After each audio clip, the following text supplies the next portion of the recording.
Alright, so as I last said, the last things we have left to do is dealing with the old exhaust port and the hoses coming out of it, and then routing the bilge pump out through the rear of the hull. I've decided that I think we're going to go ahead and cap off the entire muffler tube assembly. Just block it off with aluminum block off plate.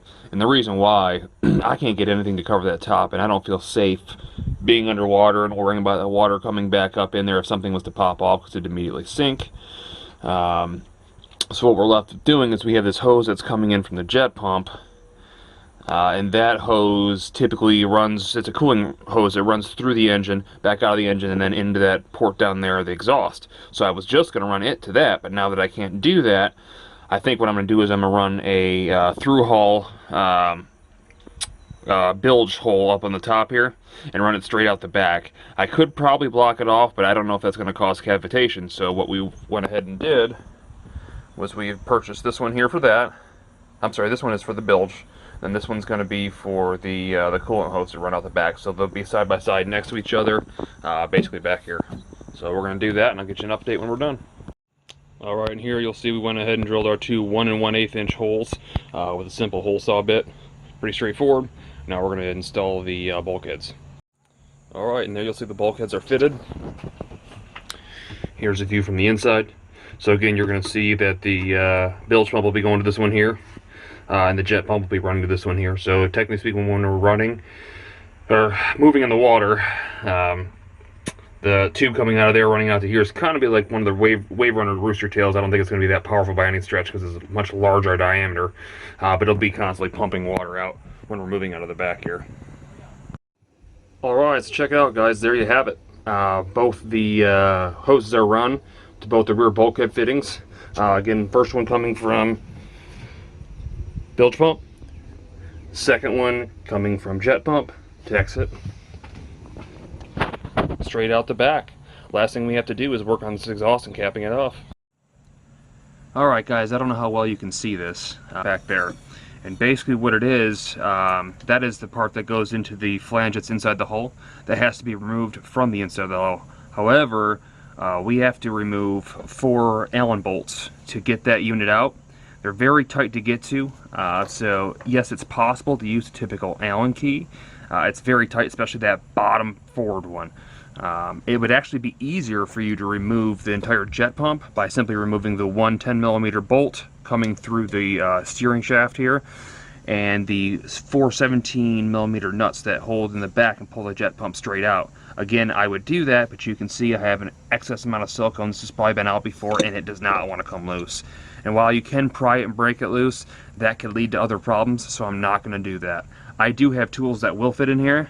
As you can see, I'm doing that, so I'm going to go ahead and take those out now. But I just wanted to give you a kind of a tip that it doesn't take much to get this pump out if yours isn't siliconed in like mine, and that's the easier route to go. Plus, you can service it while it's out. Alright guys, why don't you come with me? We're going to try to remove this thing. I tried to pull it in my hand and pretty much made myself look stupid because it's not coming out. I think it's siliconed in, so we're trying to get a baseball bat here between it and pry it out. And it's not really wanting to come. Oh, there it is, I heard it.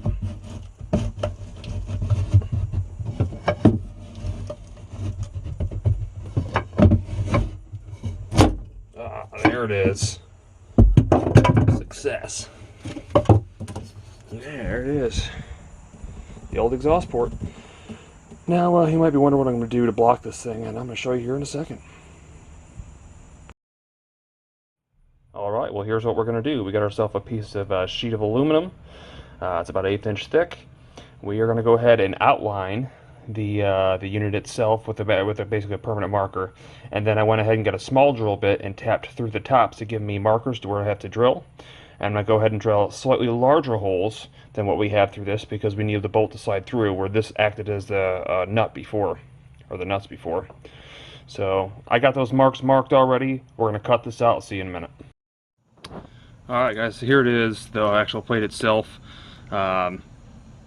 It's not perfect, obviously, shape-wise, but I got it pretty close. For those of you that don't know, as far as cutting aluminum, jigsaw with a metal cutting blade works fantastic. I mean, it cuts it easier than wood. Whether a lot of people try to use like angle grinders and stuff, and it just gives it nasty bird edges. Well, I didn't really shave this one down perfect. It's overall pretty good. It's going to do the job. You're also going to need 4 nuts now, because the exhaust flange actually had the nuts or the holes built into them. So now you need 4 locking washers to go on the inside, as well as 4 washers.